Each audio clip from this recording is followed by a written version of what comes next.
Hello, it's time for another episode of Discipleship Today. My name's Pastor Bob Benson. I pastor Christ Church out in Bemis Point.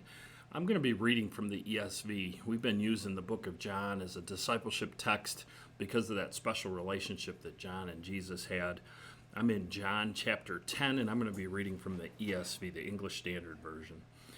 Truly, truly, I say to you, he who does not enter the sheepfold by the door, but climbs in another way, that man is a thief and a robber. But he who enters by the door is the shepherd of the sheep. To him the gatekeeper opens. The sheep hear his voice, and he calls his own sheep by name and leads them out. When he has brought out his own, he goes before them, and the sheep follow him, for they know his voice.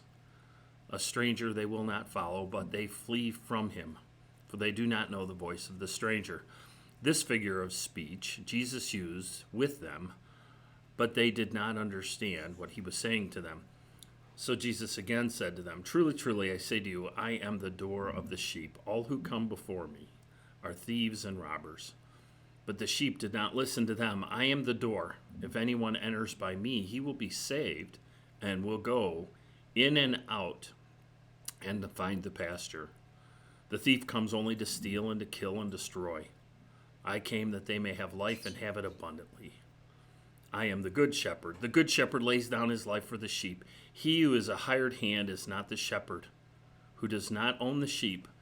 He sees the wolf coming and leaves the sheep and flees. The wolf snatches them and scatters them. He flees because he is a hired hand and cares nothing for the sheep. I am the good shepherd. I know my own, and my own know me. Just as the Father knows me, and I know the Father, and I lay my life down for the sheep. And I have other sheep that are not of this fold. I must bring them also, and they will listen to my voice. So there will be one flock, one shepherd. For this reason the Father loves me, because I lay down my life that I may take it up again.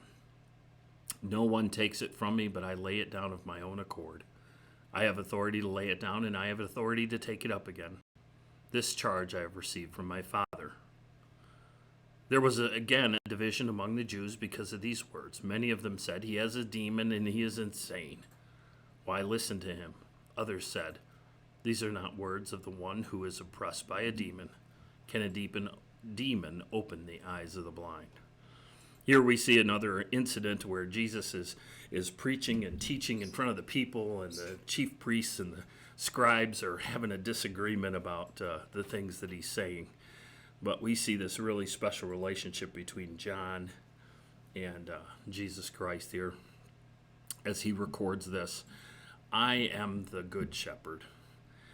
He says here that there's a lot of others that have come before him and were not good shepherds. But he's going to lay down his life for the sheep. And you know, in this year, in 2020, as we look back, you know, they say hindsight is 2020. We see it from a different perspective than the people that were listening to this. They didn't know that he was going to go to the cross, that he was going to die for their sins.